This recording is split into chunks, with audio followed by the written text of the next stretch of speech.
Señores, damas y caballeros, Ernesto Martorell, Osvaldo Madaloni, Gustavo Montenegro, con la coordinación de Ricardo Hierrezuelo. Fuerte el aplauso para este eje temático, contratos asociativos, responsabilidad solidaria por fraude, empleador múltiple, extensión. Ricardo Hierrezuelo, todo suyo el micrófono. Hola. Bueno, buenas tardes.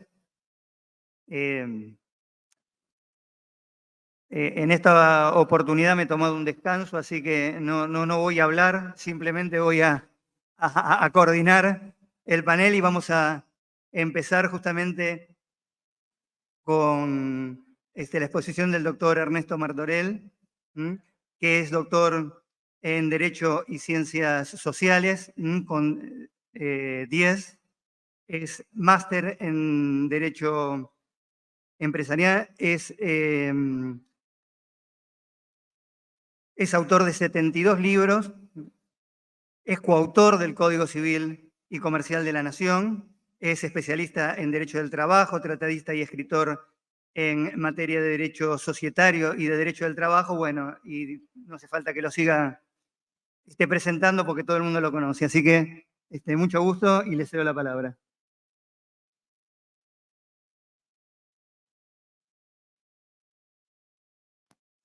Buenas tardes a todos.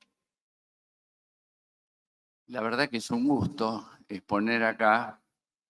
Ustedes saben que yo empecé como laboralista, transité el terreno del derecho comercial, pero mis colegas comercialistas últimamente mucho no me quieren por algunas cosas que digo, ¿no? Pero bueno. El tema de hoy es contratos asociativos, derecho al trabajo, solidaridad. Y en realidad nos enfrenta con una cuestión que siempre genera colisión entre dos ramas del derecho que no siempre se han llevado armónicamente. Yo recuerdo que Juan Carlos Goyena nos contaba que Mario de la Cueva, quizás el primer gran laboralista de Hispanoamérica, en su Derecho Mexicano del Trabajo hablaba de las creaciones diabólicas del derecho civil. De Beali, en Il Rapporto del Lavoro, una obra de 1929, obra que reeditó en la Argentina. Ustedes saben que como los grandes laboralistas italianos, De Beali había comenzado como civilista, era profesor titular de Derecho de las Obligaciones en la Universidad de Nápoles. Tuvo que venir acá perseguido por las leyes raciales antisemitas del fascismo.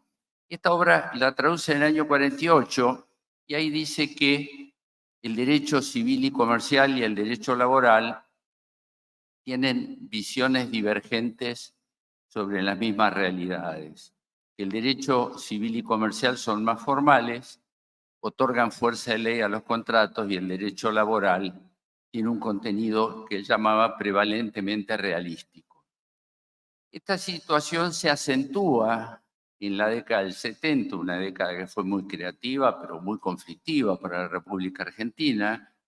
Norberto Centeno, en un artículo que publica en Derecho del Trabajo del 74, habla sobre la necesidad de crear un régimen de privilegios exclusivamente laborales, y un querido amigo con el que empecé peleándome bastante y terminé a los abrazos, Eduardo Perugini, publica a mediados de los 80 un trabajo en donde dice que para ser un buen laboralista hay que abandonar la malformación civilista y comercialista. La cuestión no es tan así. Ya por aquellos tiempos, don Jaime Anaya, que tuvo la doble virtud de ser presidente del Tribunal de Trabajo número 2 de Morón, después fue juez de comercio, después camarista comercial, después presidente de la Cámara y luego presidente de la Academia Nacional de Derecho, destacaba, sobre todo con respecto a la figura del socio empleado, que hay contratos liminares dentro del esquema jurídico nacional, entre los cuales no hay un antagonismo muy claro y que pueden coexistir perfectamente. Y citaba el caso del contrato de sociedad, y el contrato de trabajo. Con el tiempo hubo una serie de evoluciones y cambios normativos, pero hay algo que mis colegas comercialistas olvidan y que también lo destacan allá en el Código de Comercio Comentado que escribe con Fernández Madrid en la década del 70, en donde dice que si bien el derecho fiscal fue el primero en donde se exploró la teoría del escorrimiento del velo societario, teoría del disregard of legal entity, el segundo fue el derecho del trabajo. Y esto es real. Si ustedes van a fallos muy antiguos, a Ibar Rubén contra Pizzería Grill Viturro, algún fallo contra Abril Educativo y Cultural. Lo que pasa es que, como decía mi tía ancianidad, viste mucho más hablar de Swix del TEC de Bahamas que de un caso que se llama Ibar Rubén contra Pizzería Grill Viturro. No queda menos paquete, pero la realidad es que el derecho del trabajo transitó esas áreas con muchísima solvencia. Y así llegamos un poco a los cambios normativos. En la República Argentina no había contratos asociativos legislados regularmente. Juan Carlos Casaña, en un trabajo muy antiguo, dice, bueno, pero el derecho administrativo le reconocía una cierta subjetividad, lo cual es real. Las municipalidades, los gobiernos provinciales, el Estado Nacional, contrataba con consorcios fundamentalmente para obras de gran envergadura. Y por eso nos va a interesar en el derecho del trabajo. Ustedes imagínense la contratación de personal para Yacyretá o para el gasoducto Néstor Kirchner. Evidentemente esto moviliza una cantidad de gente cuya problemática laboral es muy importante. Pero en todo el mundo traen problemas. A mí nunca me gustó hablar de las naturalezas jurídicas, no es como hablar del sexo de los ángeles, es perder el tiempo, pero fíjense en Italia, Messineo dice, son sociedades de forma. En Francia algún sujeto dijo, son contratos protoasociativos. Yo cuando digo esto, ¿se acuerdan de Rodolfo Fontana Rosa y su perrito, el Mendieta, que cuando decía una cosa así, el perrito lo miraba y le decía, ¿qué lo parió, don Inodoro? ¿Qué es un contrato protoasociativo? ¿Para qué sirve? En definitiva, no nos agrega nada. En la República Argentina desembarcan en la reforma de la Ley de Sociedades del año 83. La Ley de Sociedades data del 72, Ley 19.550. Debe ser una de las pocas cosas buenas que hizo lo que se dio en llamar Revolución Argentina, que no fue ni Revolución ni Argentina, la de Onganía.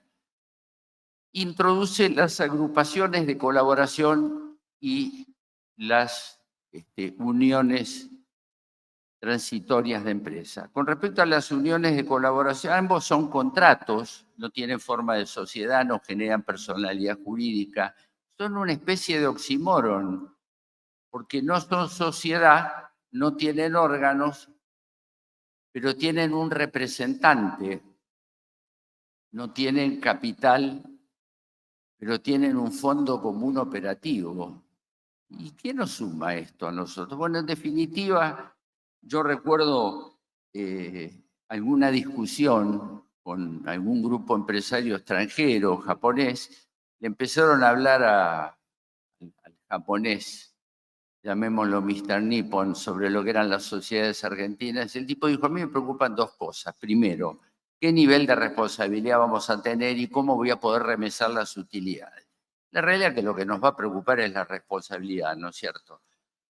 Y en el caso de las agrupaciones de colaboración, pierde un poco interés investigarlas porque la responsabilidad de los integrantes es solidaria. Pero ya en la ley de sociedades se decía que no hay solidaridad entre los miembros de una UTE. En el año 2015 se sanciona el Código Civil y Comercial de la Nación, Ley 26.994. Contiene numerosísimos errores, hay muchas cosas con las que no vamos a coincidir, pero otras las reguló y muy bien. Y saca los contratos de colaboración de la ley de sociedades, lo que es apropiado, porque si no son sociedades, no tienen personalidad jurídica, ¿para qué las vamos a tener en la 19.550? Y las regula en el Código Civil y Comercial de la Nación. El código está dividido en libros, títulos y capítulos. Esto está en el libro tercero, Derechos Personales, título cuarto, Contratos en particular, capítulo 16, Contratos asociativos. Regula las agrupaciones de colaboración, las uniones transitorias y los consorcios empresarios. Y a su vez, sobre esto después voy a decir 3 palabras para no avanzar sobre el tiempo de otros como Yapita, también regula los que desde el derecho italiano se dio a llamar contratos de empresa. Agencia, distribución, concesión, franchising, mejora el régimen de fideicomiso y así sucesivamente. En los 2 casos vamos a ver puntos de colisión directos con el derecho del trabajo. Las agrupaciones de colaboración, como les dije, el principio es la mancomunación de la solidaridad de la responsabilidad. Pero en las uniones transitorias, fíjense lo que dice el artículo 1467. Además, fíjense la estupidez de la redacción. El título del artículo es Obligaciones, no solidaridad. ¿Ustedes vieron una norma con este título alguna vez? ¿Y qué es lo que dice? Excepto disposición en contrario, no se presume la solidaridad de los miembros de la unión transitoria por los actos y operaciones que realicen en la unión transitoria ni por las obligaciones contraídas frente a terceros. ¿Cuál es el gran temor? El gran temor, como siempre y como ocurre en materia de derecho laboral, es la solidaridad. ¿Y por qué el temor es la solidaridad? Porque como dice el 827 del Código, hay solidaridad en las obligaciones con pluralidad de sujetos originadas en una causa única, cuando en razón del título constitutivo o de la ley, su cumplimiento puede exigirse a cualquiera de los deudores por cualquiera de los acreedores. Esta es la piedra basal para nosotros como laboralistas. ¿Va a operar este concepto? ¿No va a operar? Bueno, en definitiva, sí va a operar. ¿Por qué? Porque son numerosísimas las excepciones. En primer lugar, puede ser que la solidaridad se pacte al contratar. Es muy común en licitaciones que se establezca la solidaridad, el cocontratante, el Estado o quien sea la parte más fuerte de la contratación, establezca que los miembros de la UTE serán solidariamente responsables por las obligaciones incumplidas, por los compromisos frente a los trabajadores. Y ustedes me van a decir, pero usted leyó el 1467 que decía que no se presume. Sí, pero no es una norma de orden público, ni siquiera es imperativa. Puede ser dejada de lado por las partes.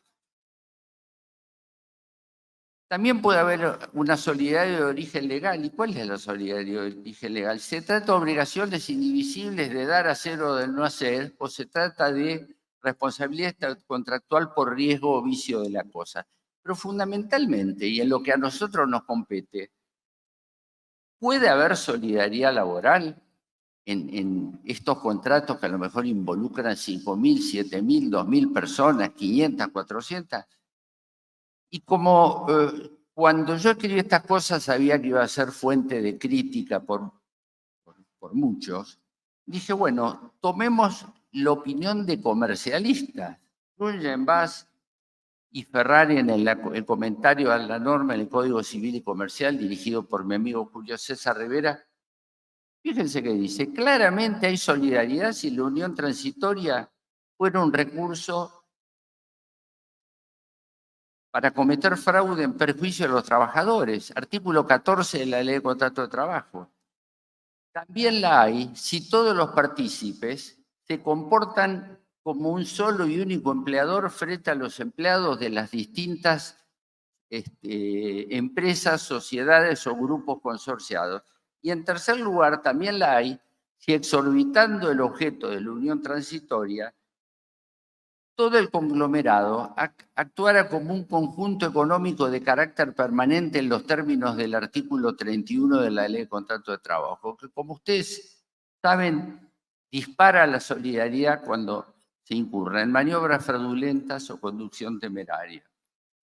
¿Qué han dispuesto algunos fallos? Bueno, con buen criterio, Fíjense lo que estableció la Sala 10ª de la Cámara Nacional de Apelaciones de Trabajo. La limitación de responsabilidad a la que alude la Ley de Sociedades no puede ser oponible a acreedores protegidos como son los trabajadores. La limitación de responsabilidad.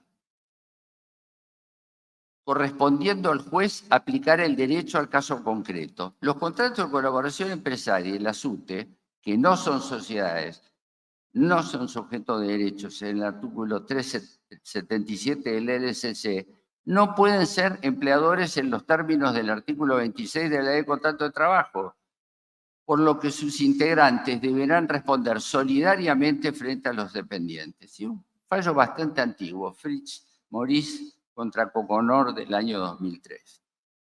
Y ustedes me van a decir, pero vamos a ser severamente criticados diciendo que estamos afectando a la seguridad jurídica. ¿Por qué? El artículo 8 de la Ley 11.683, Ley de Responsabilidad Tributaria, habla de la responsabilidad con sus bienes propios y solidariamente con los deudores del tributo de cualquiera de los integrantes de una UTE. ¿Por qué deberían ser solidariamente responsables frente al fisco por violación de obligaciones tributarias y no solidariamente responsables frente a los trabajadores?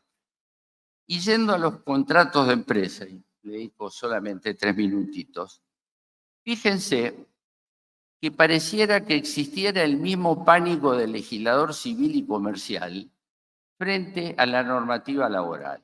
Fíjense un contrato emblemático como es el de franquicia, capítulo 19 del Código.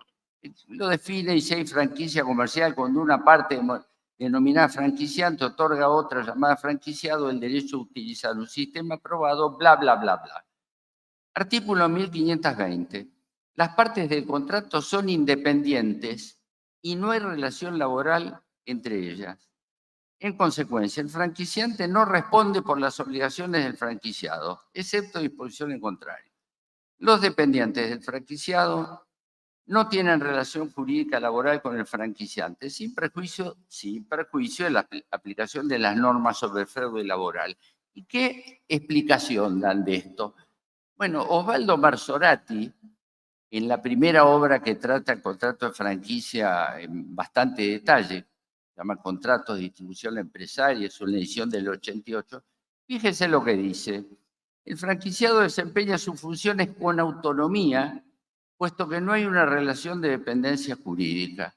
¿Y qué es lo que le contesta Martín Bomer, decano de la Universidad San Andrés? Dice, señor, si la autonomía es precisamente la falta de dependencia jurídica, que es lo que debemos demostrar para que no opere la solidaridad, usted lo que está diciendo es no hay solidaridad porque no hay solidaridad.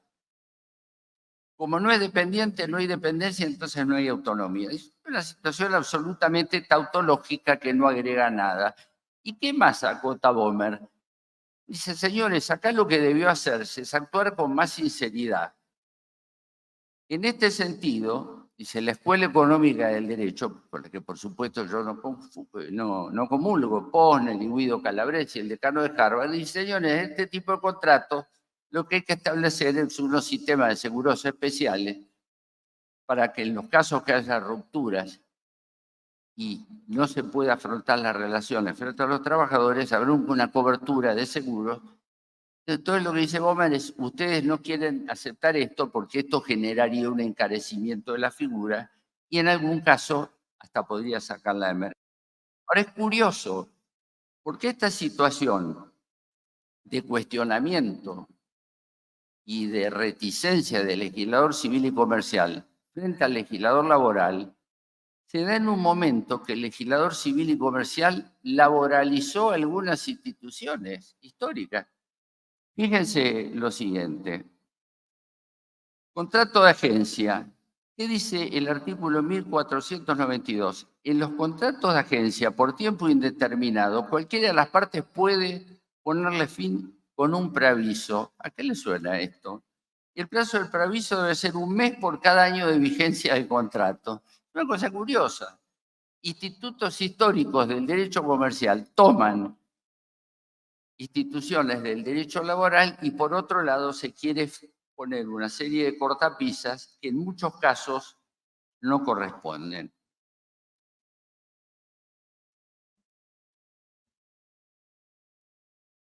Y ustedes me van a decir, frente al caso concreto que hacemos, bueno, obviamente no se deberá resolver con normas pomposas como el 1467, que dice no solidaridad. Se deberá resolver frente al caso concreto, que es lo que debe de ocurrir. Los jueces tienen que resolver en función de lo que les indican las circunstancias del caso, no porque a alguien se le ocurrió que en determinado contrato de empresa como la concesión, la distribución o los contratos de colaboración empresaria no corresponde que haya solidaridad. Si se violan instituciones fundamentales del derecho al trabajo, si se infringen normas como la del 14, la del 26, la del 31, bueno, obviamente operará la solidaridad y a nadie se le tienen que caer los anillos. Y la realidad que me gustaría terminar, después que elegí para cerrar la charla el fallo, me di cuenta que era un fallo dictado en un caso de nuestro estudio por el recordado Campón Filas. Y fíjense lo que decía. El derecho valdrá en cada lugar lo que valgan los jueces como hombres. El día que los jueces tengan miedo, ningún ciudadano podrá dormir tranquilo. Todo esto porque la intención del sistema judicial es equilibrar libertad y autoridad, calidad profesional y poder, ya que no se puede olvidar que la justicia se relaciona con la política y que es una pareja que solo convive bien cuando existe dignidad. Vamos a hacerlo más gringo el final. Como decía Justice Holmes, probablemente el juez más importante que dio la Corte Suprema de Washington, el principal fin del derecho, además de atribuir justicia, es ponerle límite a los poderosos. Gracias.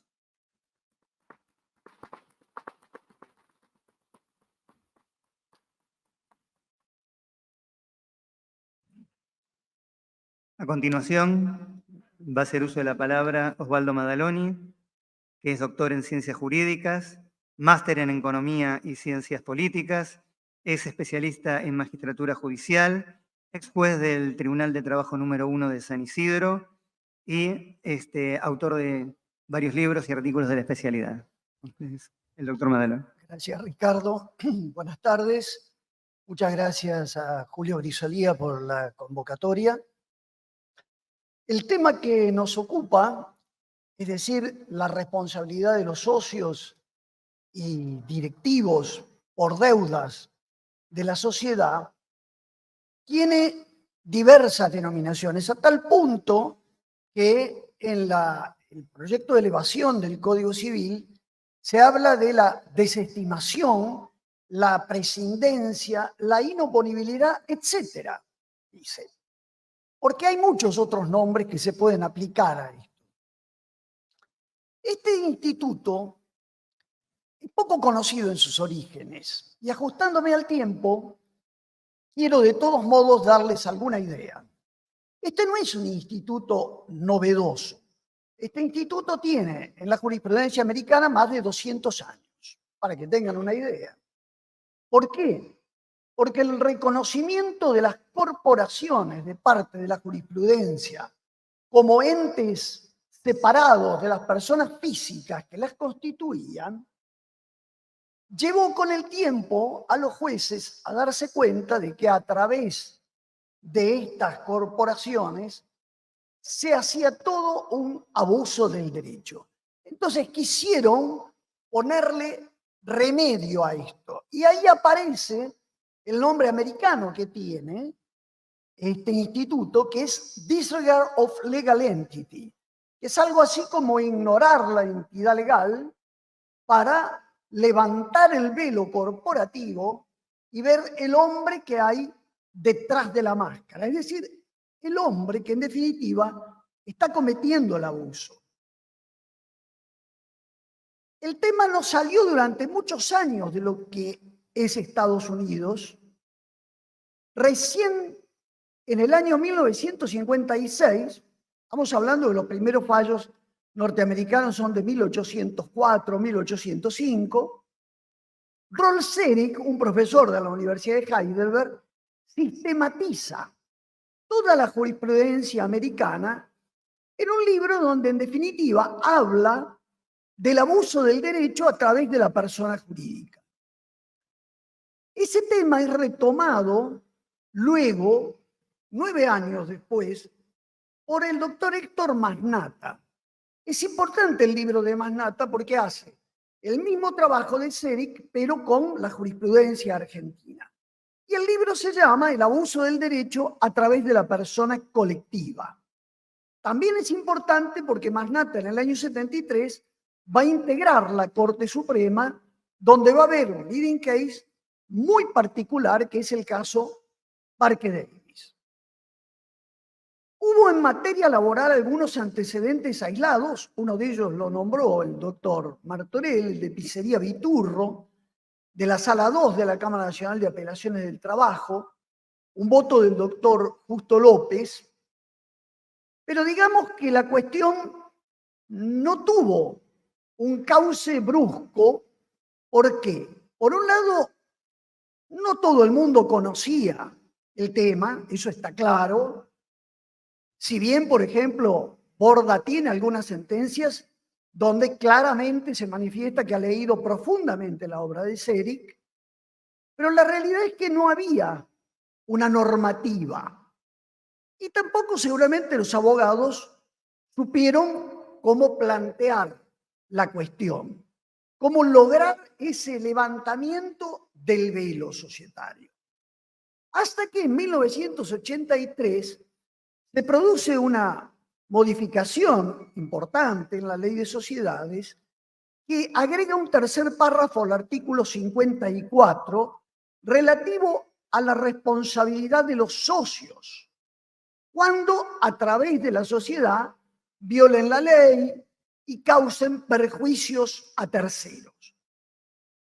Fue un párrafo no demasiado bien redactado, pero que actualmente el Código Civil retomó con nombre inoponibilidad. Este es el nombre que ha quedado definitivamente como nombre incorporado por los comercialistas a este tema. Así que cuando ustedes vean desestimación, inoponibilidad o teoría del disregard, estamos hablando prácticamente de la misma cosa. Este artículo hace referencia a los socios. Pero ¿qué pasa con los administradores?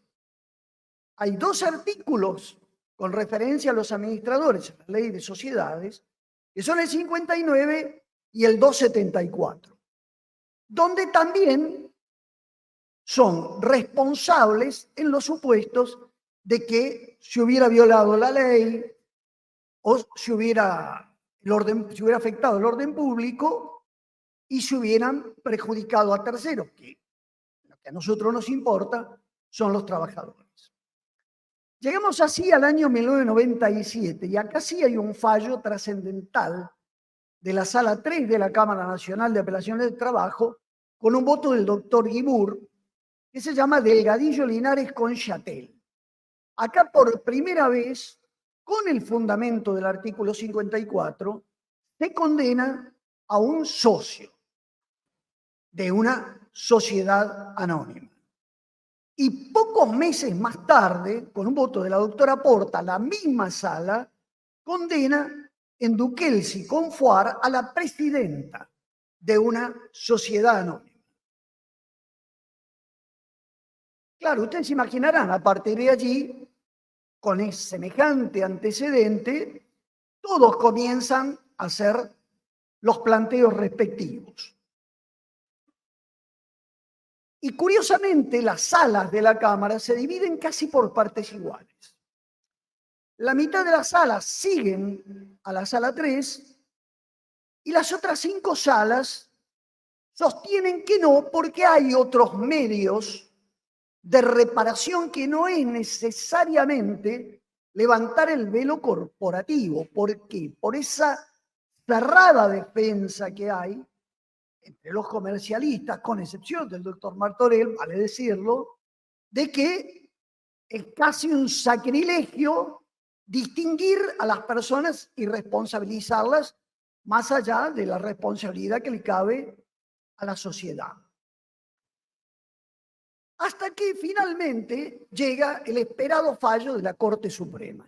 En verdad no es un fallo de la Corte, porque la Corte adhiere a un dictamen del procurador durísimo, donde dice poco más o menos que los jueces del trabajo no tenemos la menor idea de cómo funciona el derecho comercial y que hacemos una pésima aplicación del artículo 54 en el tercer párrafo. Claro, ante esto, en la Cámara hubo reacciones dispares, pero fue notable la de la Sala 10, particularmente los votos del doctor Scotti, donde Scotti sostenía que como no era una cuestión federal lo que la Corte había resuelto, además el fallo es del 2003, a la Corte le quedaba poco, vamos a ser sinceros, y Scotti dice, yo no tengo por qué aceptar esto, vosotros vamos a seguir en la misma tesitura que la Sala 3. Y curiosamente, poco a poco, en poco tiempo, quedan alineadas las 10 salas en este tema. Pero hubo un dato curioso que después vino a resolver el Código Civil y Comercial, y que fue el tema de las personas jurídicas que no eran sociedades comerciales. Digo curioso porque el propio doctor Guibur, en este caso, no hacía lugar a la extensión de la responsabilidad porque decía, no hay norma, no se puede aplicar por analogía la ley de sociedades, en consecuencia, no se puede condenar al directivo de una asociación civil o de una fundación. Estela Ferreiro tenía la opinión contraria y las salas quedaron divididas por mitades, exactamente otra vez, hasta que el Código Civil y Comercial recepta esta teoría de la inoponibilidad. Aunque hay que mencionar un dato curioso. En los casos que fueron llegando a la Corte a posteriori, donde la Corte puso el sello del 280, no haciendo lugar a los recursos, el doctor Lorenzetti siempre votó. Hizo un voto diciendo que esta teoría debiera aplicarse con criterio restrictivo. Un criterio que sigue la Corte de la Provincia de Buenos Aires desde el año 2005 en un fallo que se llama Ávila contra Benjamín Gurfey. Ahora bien, en lo que a nosotros nos importa, ¿cuándo se puede levantar el velo? Porque la realidad es que muchas veces el trabajador puede hacer efectivo o no su crédito, depende que logre levantar el velo y responsabilizar a las personas físicas, que en general en nuestro país suelen quedar bastante bien paradas pese a la quiebra de las empresas. La mayoría de la jurisprudencia lo que nos dice es, esto se va a poder hacer cuando el trabajador no esté registrado o esté registrado de manera deficiente. ¿Qué es registración deficiente? La de la 24.013, es decir, cobrar parte del sueldo sin registrar o tener una fecha de ingreso posterior. La mayoría de la jurisprudencia dice que efectivamente eso es registración deficiente. Ahora bien, para redondear quiero hacer algunas precisiones de tipo procesal. ¿Cómo hay que demandar para tener éxito? Podría llamarse esto. En primer lugar, hay que dedicarle a la demanda un capítulo especial. Es decir, no embarrar la cancha. ¿Por qué? Porque ni el socio ni el directivo es un empleador. Si yo estoy registrado, yo sé quién es mi empleador. Será una sociedad trucha, todo lo que ustedes quieran, pero yo sé quién es. Entonces, cuando yo demande a las personas físicas, tengo que decir por qué las demando, a título de qué. Pero, y lo que es fundamental, leer bien los artículos que he mencionado. El 54, que se aplica a socios, y el 274, el 59, el 157 para las SRL, que se aplican a los administradores. En todos los casos la ley dice quienes lo hicieron posible. Entonces, me vas a tener que probar que este administrador fue el que hizo posible que yo hubiera sido registrado tardíamente y que recibiera parte de la remuneración sin registrar. No es difícil probar esto. Yo en las clases lo he puesto en práctica. Son 10 renglones. Pero créanme que esos 10 renglones pueden ser la diferencia entre lograr levantar el velo o que se lo rechacen. Dos cuestiones finales. Hoy generalmente todo el mundo conoce más o menos el tema y ab initio demandan a la sociedad y a los directivos, sin necesidad de que haya una intimación a los directivos ni nada por el estilo. Con lo que termina el juicio, si no puedo ejecutar a uno y me dan la razón, ejecuto a los otros. Pero ¿qué pasa si yo no tuve esa precaución? O pensé que la sociedad era solvente y no lo fue. ¿Puedo luego ir contra los directivos? Sí puedo, en un juicio autónomo. Pero voy a encontrarme con un problema que se puede resolver, pero hay que conocerlo. Como normalmente los juicios entre nosotros no tardan 6 meses ni un año, van a pasar varios años. Yo tengo una condena contra una sociedad, pero los directivos no están condenados porque no los demandé. Tengo que tratar de ir contra ellos. ¿Qué va a pasar si transcurrieron 4 o 5 años? Cuando contesten la demanda en la que van a tratar de esquivar su responsabilidad, porque en realidad la demanda contra la sociedad va a quedar probado que efectivamente yo estaba registrado de manera deficiente o no estaba registrado. El tema es que me van a poner una hermosa excepción de prescripción. Van a decir, no, mire, a nosotros usted llegó tarde. Han pasado 4 años, 5 años. Les recomiendo, y ahora sí ya no me da más el tiempo, que vean el 2549 del Código Civil y Comercial. Ahí van a encontrar una solución que les va a permitir avanzar contra esos directivos. Muchas gracias.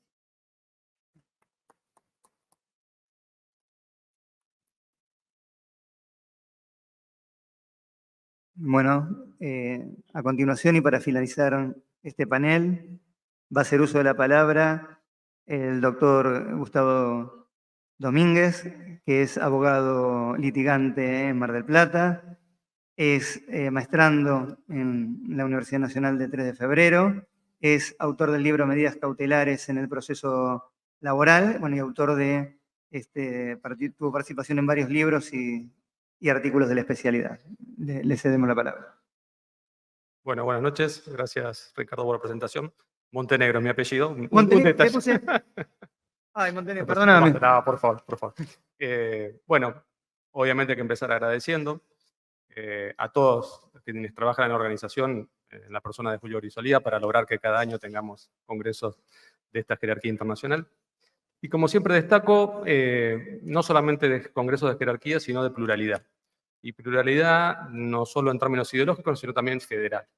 El año pasado en Mendoza, casualmente yo decía, que solamente la generosidad y la pluralidad federal de Julio podía permitir que un abogado litigante de una pequeña ciudad del interior bonaerense de 50.000 habitantes pudiera estar en el mismo congreso que juristas de la talla del doctor Martorell. Julio todos los años redobla la apuesta y hoy me puso al lado de 3 juristas reconocidos y especialmente del doctor Martorell, con que además del respeto que me merece su obra, 72 libros, comentaba hoy Ricardo Villarrezuelo, y qué libros agregaría, ha tenido con nosotros, y hablo en plural porque en su momento editamos un libro sobre orden público con los doctores Esparza y Figuerola, y siempre estuvo con nosotros tanto al momento de presentarlo como al momento de hacer un prólogo inigualable a mi gusto para lo que fue la segunda edición. Así que bueno, para mí es un lujo y un desafío estar compartiendo esto.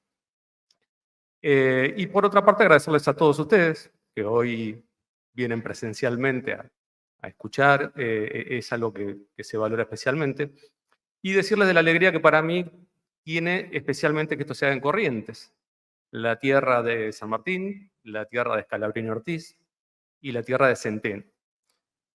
Y voy a quedarme con Centeno por una cuestión de que estamos en un congreso de derecho laboral, además de que litigo en Mar del Plata, que es donde yo litigo por una cuestión de competencia del departamento judicial.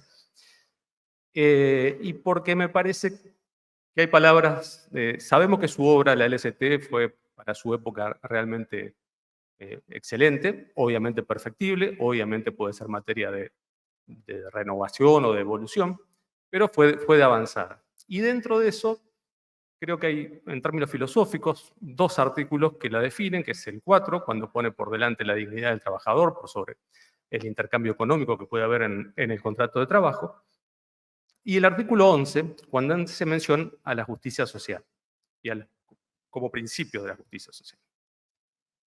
Entonces, tomé, y está en la ponencia también, debo aclarar que, como decía antes, la ponencia la escribimos juntos con el doctor Gustavo Esparza, quien además fue el ideólogo de la temática.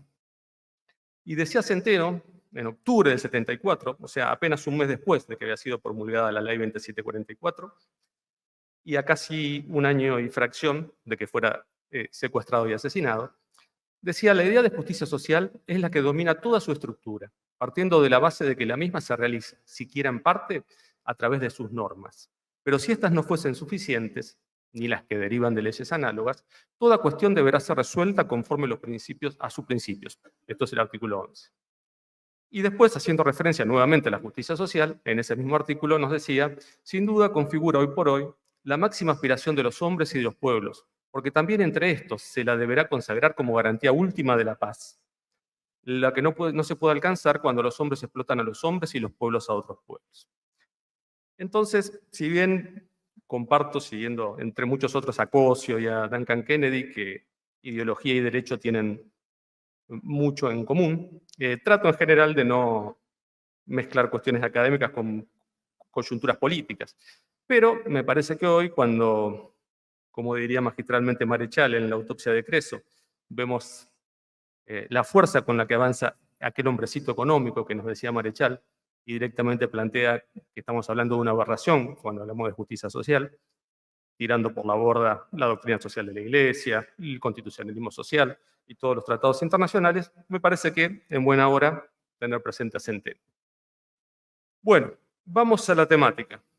Hace unos 5 meses el doctor Esparza me tuvo la gentileza y la distinción de proponerme escribir. Pero como siempre, tiene un paladar fino, digamos, en materia jurídica, y siempre busca temas, a mi gusto, complejos, donde me cuesta mucho poder seguir su nivel de análisis, ¿sí? Y en general temas pocos transitados por la doctrina. Antes de empezar el panel le comentaba al doctor Resuelo que a la hora de ponerme a investigar de la temática, de las pocas cosas que encontré desde los autores del derecho laboral, era la obra de él con el recordado Pedro Núñez, y por supuesto quien primero escribió de la temática en Argentina, lo tengo aquí a mi derecha, que es Grupos Societarios, ¿sí? El libro del doctor Martorell en la materia fue pionero en esa temática. Entonces, la idea es, como surge desde el propio título, ver cómo podemos articular el concepto de grupo societario con el derecho contable, y en particular dentro del derecho contable con los balances consolidados, y eso cómo juega con el artículo 31 de la Ley de Contrato de Trabajo. Como ven, una temática compleja, la ponencia tiene 30 páginas, esto va a ser solamente una especie de pequeño intento de interesarlos por que la vayan a leer. Y lo primero que uno piensa, y que me pasó a mí, es decir, bueno, esto es complejo, esto por ahí es poco frecuente, tendrá una incidencia en la práctica.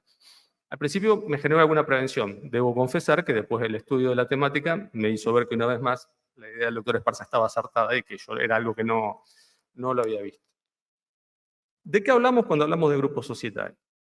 Dicho muy básicamente, como va a ser toda la exposición por una cuestión de tiempo, estamos hablando de una unidad económica, ¿sí? De un grupo de sociedades que van a conformar una unidad económica, pero que tienen pluralidad jurídica, por eso no es una única sociedad, sino varias. Y la característica más clara, más definitoria, es que van a tener una dirección unificada. Dirección unificada que depende de las circunstancias, puede ser de mayor o menor grado de intensidad, pero siempre tiene que estar y siempre tiene que ser importante. Es una temática de relativa novedad, nace básicamente el siglo pasado, ¿sí?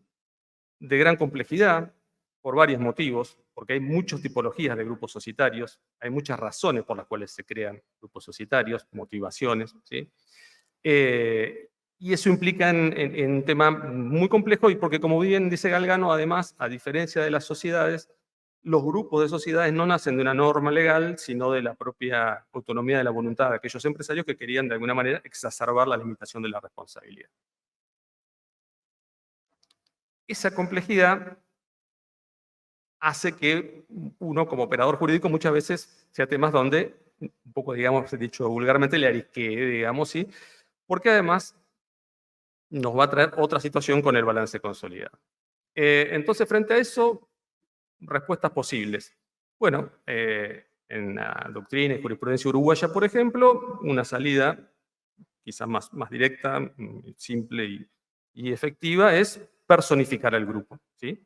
Independientemente que haya 5 sociedades, hay grupos de más de 1000 sociedades que los integran, pero pongamos 5 por un número más asequible, la jurisprudencia interpreta que ese grupo lo personifica a los fines laborales y condena a todos por responsabilidad directa.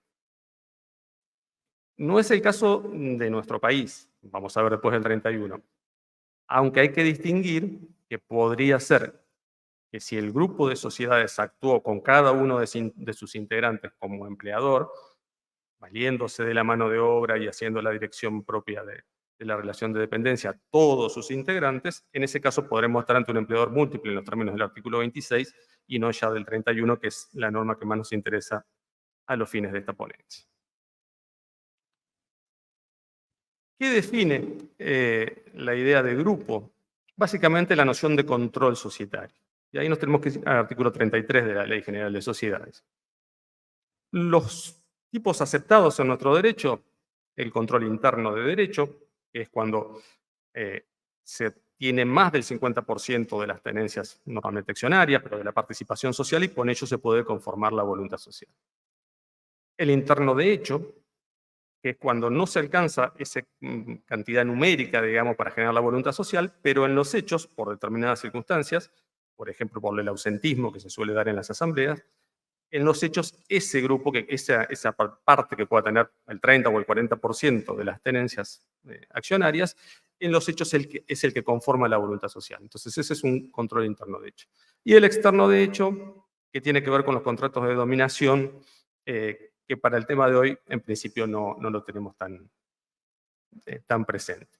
En el caso del control, ¿todos qué requieren? Que haya un amplio poder de dirección sobre los negocios sociales de quien está haciendo el control. O sea, va a haber una sociedad que va a estar ejerciendo dominación sobre otra o más, ¿sí? Que ese derecho o ese poder de control se ejerza efectivamente y que se ejerza con cierta permanencia.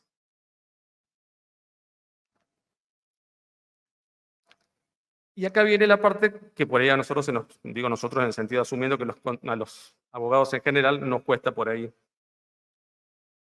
acercarnos a los números o a la materia contable, o al menos hablo desde mi experiencia personal.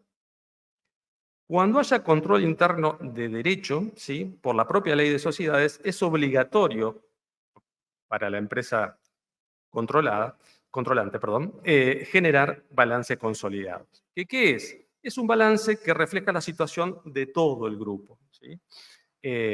Dicho muy simplemente, ¿no es cierto? Es decir, habíamos hablado al principio que hay una unidad económica y una pluralidad jurídica. En esa pluralidad jurídica, cada sociedad tiene su propio balance, pero en el consolidado se va a tomar la unidad económica en su conjunto. Esto es una cuestión de publicidad. Hay otros ordenamientos jurídicos donde la publicidad está dada por registros. El grupo societario se tiene que inscribir como tal. En nuestro régimen nacional eso no ocurre, entonces la forma de publicitar frente a terceros, incluidos los trabajadores, está dada por esa publicidad que surge del balance consolidado, ¿sí? Y me animaría a decir, es muy reconocido incluso en la jurisprudencia laboral, que Galgano, un famoso comercialista italiano, siempre habló de las condiciones de uso de la persona jurídica. Son aquellas que hay que respetar para que efectivamente sea válida la limitación de responsabilidad que genera el sistema. Bueno, yo diría que en las condiciones de uso del grupo societario, en nuestra normativa está la obligación de hacer el balance consolidado. Ahí tienen los artículos de los cuales esto surge, voy a ir avanzando para no demorar. Cuando hay control interno de derecho, entonces, es obligatorio por la propia ley de sociedades. Cuando hay control interno de hecho, no surge esa obligatoriedad de la ley de sociedades, pero hay ciertas interpretaciones de las resoluciones técnicas de la Federación Argentina de Consejos Profesionales de Ciencias Económicas que van hacia eso. Y puede haber, por supuesto, un debate sobre la constitucionalidad de esas resoluciones, pero desde una mirada amplia, como tiene la materia laboral, y en particular el 31, algo vamos a ver, podría ser, digamos, que en una situación de control interno de hecho, podría haber la exigibilidad de confeccionar balances consolidados. Y vamos ahora, eran 3 patas, grupo societario, balance consolidado, artículo 31 de la Ley de Contrato de Trabajo, el más conocido por todos. Artículo 31, que es una reforma del 33 de la ley originaria, del anteproyecto de Centeno, ¿sí? Y que con la reforma de facto, realizada un mes después de que se produjo el golpe de Estado del año 76, o sea, con gran celeridad, se incorporaron 2 circunstancias o recaudos adicionales. Ya no basta que esté configurado objetivamente el grupo societario, sino que además se le exige permanencia y, lo que es más complejo, que hayan mediado maniobras fraudulentas o conducción temeraria. Siempre se dijo que esto implicaba poner un requisito subjetivo. Algo vamos a ver sobre ese tema. Pero bueno, está claro que en la mirada del legislador estuvo la intención de reducir el ámbito de aplicación, la operatividad de la norma. ¿Qué entiende la doctrina de la jurisprudencia? Que incluyen la responsabilidad solidaria que encuadra en el artículo 31. El control interno, tanto de derecho como de hecho, ¿sí? Y el externo de hecho. Pero también, independientemente de que haya o no control, para la doctrina laboral especialmente, en la medida que haya conjunto económico permanente, por cómo tiene la redacción el artículo 31 cuando habla de o, ¿sí? Implica que puede haber otras situaciones de conjunto permanente, conjunto económico permanente, sin obligatoriedad de que haya control, la noción de control societario que habíamos visto al inicio. Y ahora sí voy a lo que un poco les anticipaba recién. ¿Qué pasa con estos requisitos? ¿Qué serían las maniobras fraudulentas? La primera mirada, a mi gusto restrictiva, es decir, bueno, ahí está el componente subjetivo. Si hay idea de fraude, hay idea de dolo. Y hay destacadísima doctrina nacional que así lo exigió. Por suerte en la jurisprudencia se fue abriendo otro camino, que no es solo algo construido por el derecho laboral, sino que al contrario, por ejemplo, Betti en el derecho italiano planteaba que la noción de fraude a la ley, porque obviamente no estamos hablando del fraude pauliano, sino una noción mucho más amplia del fraude a la ley, hoy receptado en nuestro Código Civil y Comercial, no importaba la voluntad de la gente en su intención de defraudar o no la norma. Lo que importaba era si efectivamente la defraudaba. Entonces, no se requiere dolo y ni siquiera se recorre culpa. Y tiene su lógica, porque si no se puede alegar la ignorancia del derecho para eludir su incumplimiento, tampoco se podría alegar que no se conoce el fin que tiene esa norma para decir, bueno, yo no sabía que la estaba defraudando. Pero como vimos, el 31 da 2 posibilidades. O la existencia de maniobras fraudulentas, que como acabo de decir, para la parte mayoritaria de la doctrina de jurisprudencia laboral no exige que eso tenga un componente subjetivo, ¿sí? O que haya conducción temeraria. Y ahí sí, claramente hay coincidencia en que eso sí implica demostrar que hubo un manejo de la persona jurídica que no fue adecuado para un buen hombre de negocios, y ahí sí hay un componente subjetivo. Pero quedémonos con la idea de que si yo logro demostrar que hubo maniobras fraudulentas, no necesito acreditar que haya habido culpa o dolo para que juegue la responsabilidad del 31. Y lo resalto porque la poca operatividad que el artículo 31 suele tener en nuestra jurisprudencia muchas veces viene de la mano o de la imposibilidad de probar el componente subjetivo o de la producción de la prueba sobre la existencia de esa relación de control o de conjunto económico permanente. Y la tercera y última discusión que se dio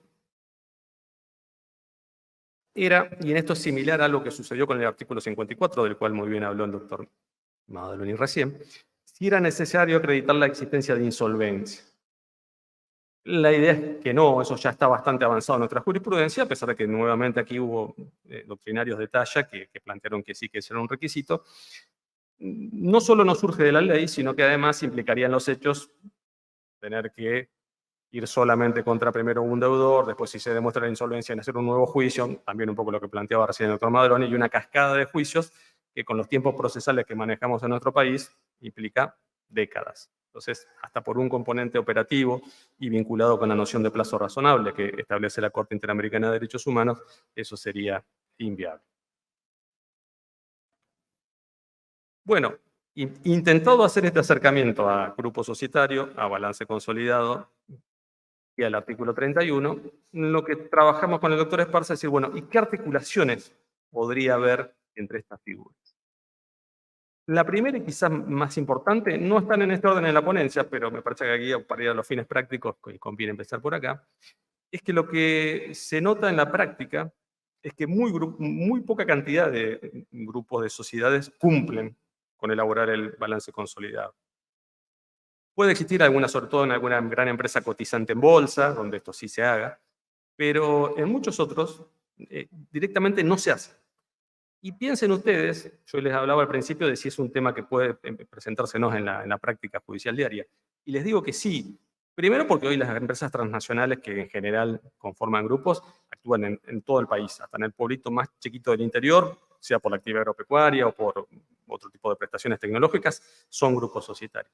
Pero además porque está muy instalado y creciente que pymes medianas e incluso diría pequeñas empresas, no microempresas, pero sí pequeñas empresas, actúan de manera dividida en distintas sociedades.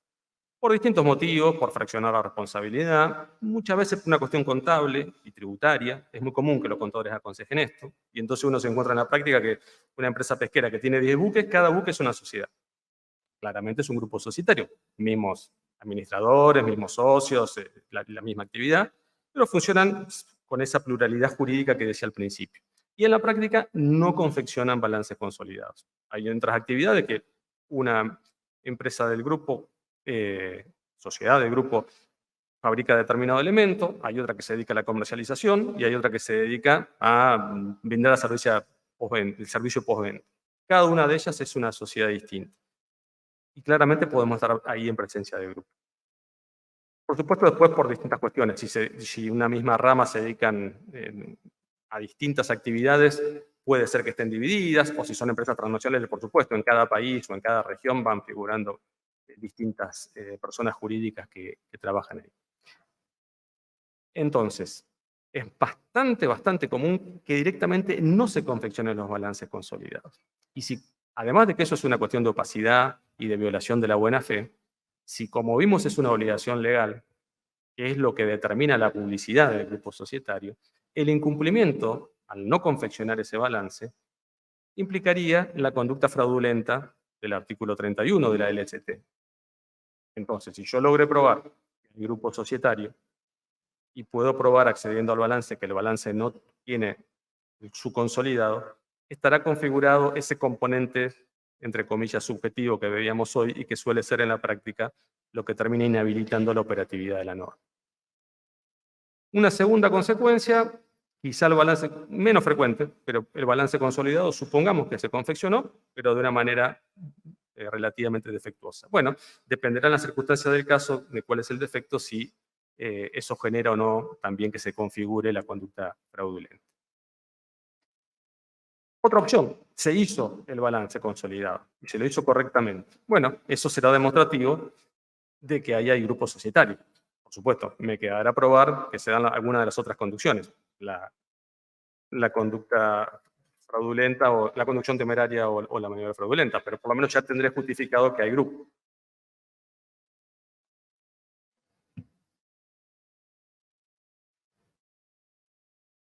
No me quiero extender, ya estoy sobre la hora.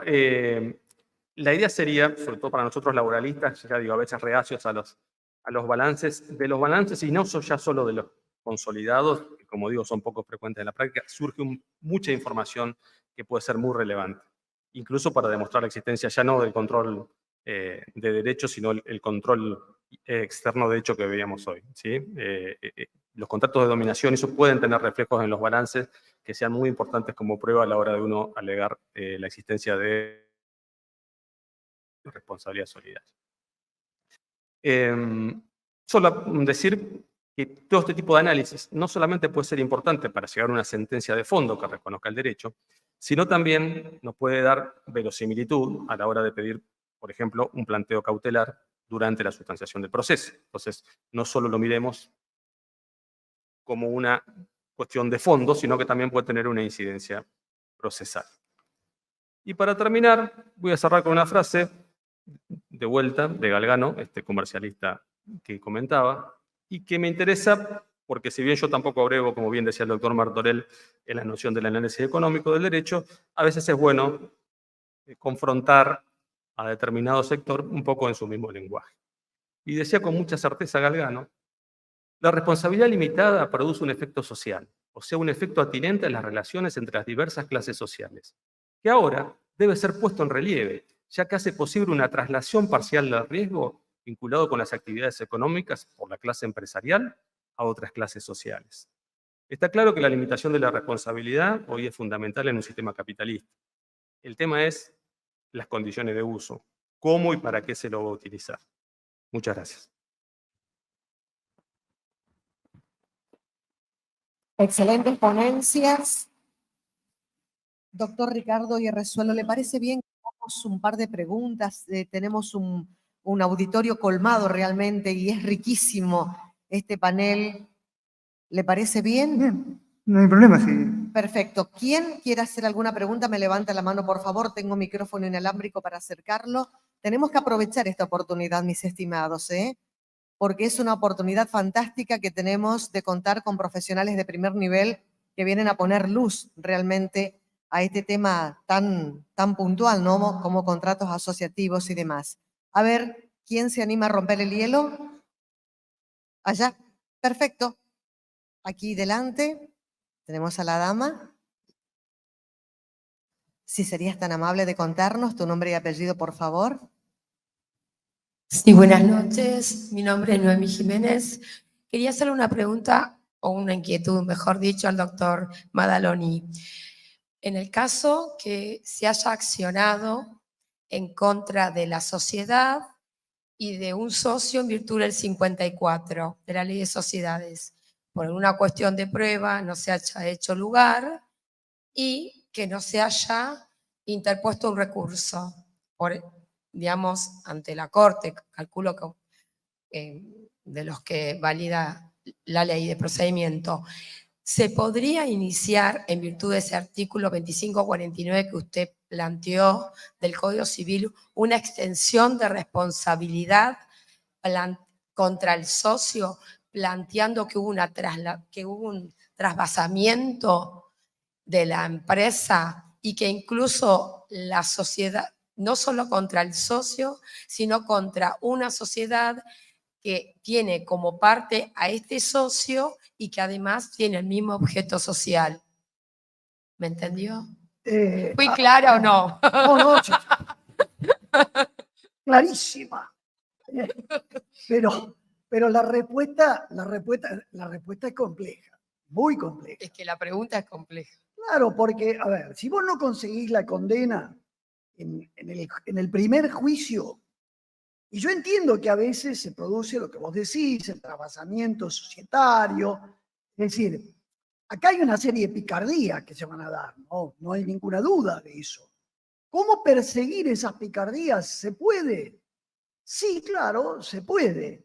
Con mayor o menor éxito y depende de qué tan bien planteados están y qué prueba puedas conseguir. Y se puede. Te hago una aclaración. Sí. Si, como vos decís, hay una nueva sociedad que estaría relacionada con la anterior, podrías ir por el lado de la transferencia, si hubo justamente, si estamos frente a otra sociedad que continúa con la anterior, y ahí vos tendrías el 225, 228, y claro. en capital tenés, por ejemplo, el plenario Baglieri, que te permite justamente extenderle la responsabilidad a la nueva sociedad por relaciones laborales que se extinguieron con antes. Claro. En ese caso, lo único que tendrías que que acreditaría la existencia de una suerte de transferencia o de continuidad entre la nueva sociedad con la anterior. Y ahí tendrías como punto de referencia al socio que Bien. mencionaste. Claro. Así que es una acotación que... Muy bien, muchísimas gracias. Excelente. A ver, ¿quién más? Me levanta la mano, entonces acercamos el micrófono. Por favor, aprovechen esta oportunidad, que es fantástica. No se da todos los días de tener grandes profesionales. Aquí tenemos al señor, por favor. Tenemos las azafatas, verán ustedes que en todo momento se mueven. Su nombre y apellido, por favor. Buenas noches. Rodrigo Rom de Mendoza. Quería, respecto al tema de las UTE, en Mendoza también se han dado algunos fallos, unos considerándolo con personalidad y otros no, como para ser titulares de responsabilidad frente a un distracto laboral. Creo que no soy específicamente nutrido en el tema, pero acá en la sala 10 me parece que en Barrientos con Galeno puede ser que se dictó, se lo toma a la Unión Transitoria Expresa como que al ser capaz de adquirir derechos y obligaciones, también tiene responsabilidad laboral y fue condenada en ese caso. No sé si usted, doctor Martorell, está al tanto de ese juicio, pero creo que ahí fue condenada la UTE como un sujeto. Y si me permite, quiero felicitar a la doctora, a la persona que modera y dirige este congreso, que la verdad que tiene la camiseta puesta. Nada más, doctor, perdón.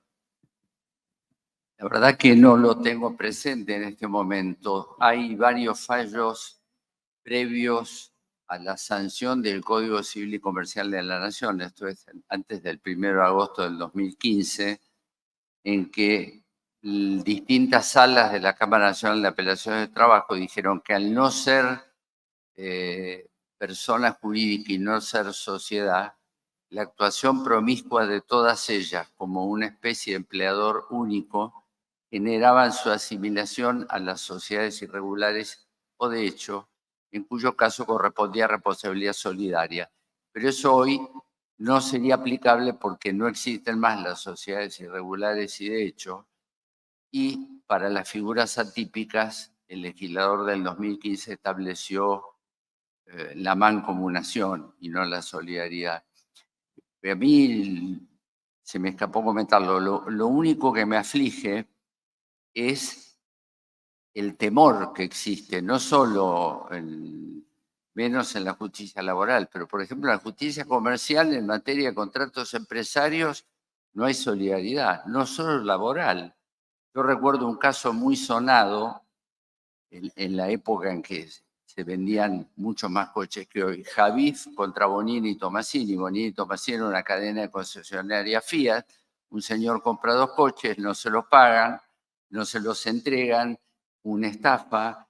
Había una situación clara de dominación de la terminal y la sala interviniente dijo, si bien la ley de sociedades establece el control societario en el artículo 33, no es menos cierto que no establece ninguna sanción para ese cuadro de control. Con lo cual, yo cuando era chiquito me enseñaron con un viejito llamado Jorge Joaquín Llambía, decía que la diferencia entre la moral y el derecho es que el derecho es sancionatorio frente a situaciones de abuso. Y lo último que quería agregar es que me aflige la posición de algunos autores. Ustedes saben que hace muy pocos años hubo un proyecto de reforma integral de la ley de sociedades, el primero desde que fue sancionada, que prevía. Y, por ejemplo, eliminaba el control contractual de la ley de sociedades y establecía que la extensión que la teoría del disregard es de aplicación restrictiva en el 54. Ya hoy hay quienes dicen que es restrictiva, imagínense si se sanciona una norma que lo dice.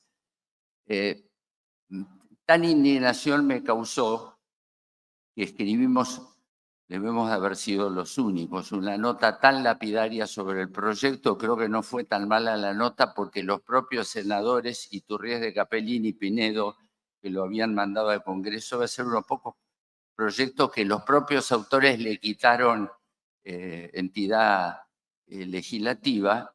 ¿Y saben lo que me contestó un distinguido comercialista? Que en realidad estaba bien que se elimine el control contractual porque esto venía de la Italia fascista. Vuelvo al pensamiento de Caponfilas, ¿no es cierto? Los jueces tienen que resolver de acuerdo al caso concreto y a su leal saber y entender y no dejarse llevar por los runrunes y las teorías de moda. A mí cuando se habla de seguridad jurídica siempre digo lo mismo. Seguridad jurídica son tres cosas: leyes estables, un poder judicial independiente y jueces probos. El resto es cartón pintado. Muchas gracias. Una acotación porque el tema de la personalidad jurídica de los contratos asociativos se planteó.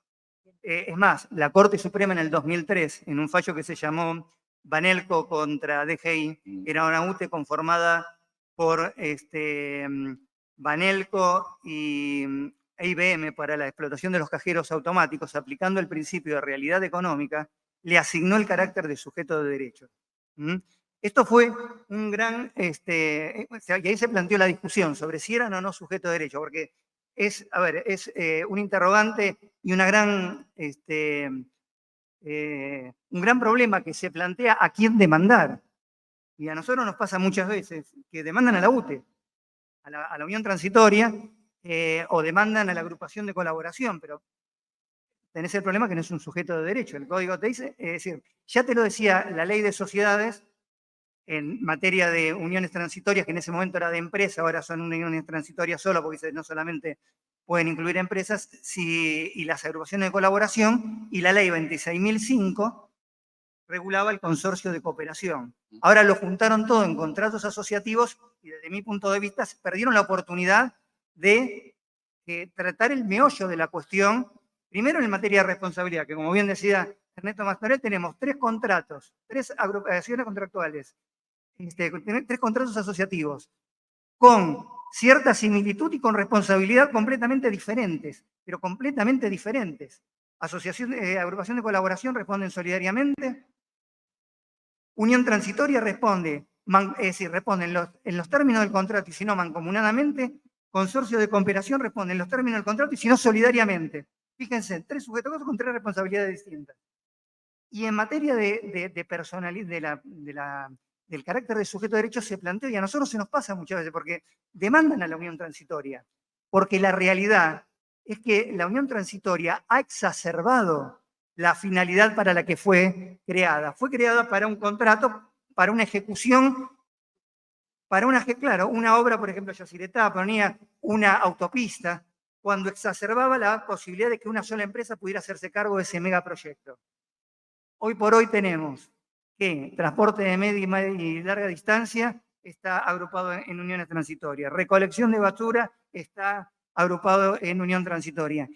El casino de Puerto Madero es una unión transitoria.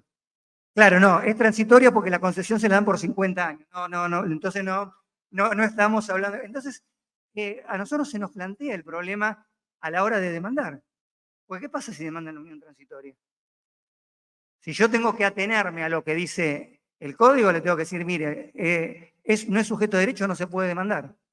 Al fantasma Gasparín no lo puedo demandar. Así que, ¿qué hago? Y la verdad, yo le digo la verdad, y esto se me planteó hace muchos años, sobre qué hacer. Es más, ni siquiera era juez.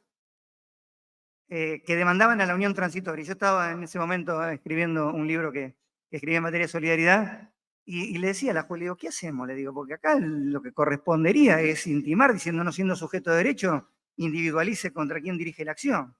Digo, pero la verdad es que se le está reconociendo cierto carácter de sujeto de derecho. Bueno, hicimos el tema del siga. Le corrimos tras lo total, siempre para un advertido, hay tiempo. Contestó demanda con poder del representante, fue condenada, pagó, pero no es sujeto de derecho. ¿Entienden? Ya siendo juez me pasó con una agrupación de colaboración. Usted que es de Mendoza, yo este mismo tema lo planteé en una ponencia, por eso no quise extenderme acá. Lo planteé en la ponencia en Mendoza el año pasado. Y me pasó con una agrupación de colaboración que fue demandada y corrieron traslado. De manera muy burda, vino planteándome excepción de legitimación activa diciendo que no era sujeto de derecho. Lo cual hubiera estado bien si hubiera sido uno de los integrantes, no la propia agrupación. Porque me dio pie para decirle, si usted no es sujeto de derecho, ¿qué está haciendo contestando demanda? Porque si no es sujeto de derecho, no podría nunca contestar demanda. ¿Se entiende? Del mismo modo, fue condenada, confirmó la Cámara, pagó. Así que el tema del carácter de sujeto de derecho me parece que fue una oportunidad que el nuevo Código Civil y Comercial perdió y lo único que hizo fue un copy-pega. Sacó todo lo que estaba en la 19.550 y en la 26.005 y lo pegó en contratos asociativos sin detenerse a ver cuál era la problemática que se planteaba. No sé si con esto desde la perspectiva judicial le contesté. Sí, perfecto. Por las dudas demando todo. Le mande a todos, sí. ¿Sabe cuál es el problema? ¿Sabe cuál es el problema? Que a veces tiene una UT integrada por 40 empresas, entonces va a tardar 10 años en integrar la litis. O corre el riesgo que le citen como tercero a cada una de las otras y demanda a la más solvente. Así que todo tiene un riesgo. A ver, Muchas una gracias. pregunta más. Vamos. Allá, tenemos en aquel sector, si sos tan amable de acercarle el micrófono, por favor. Tenemos que aprovechar este tiempo riquísimo, con Ernesto Martorell, Osvaldo Madaloni y Gustavo Montenegro. Por favor, tan amable, nombre y apellido.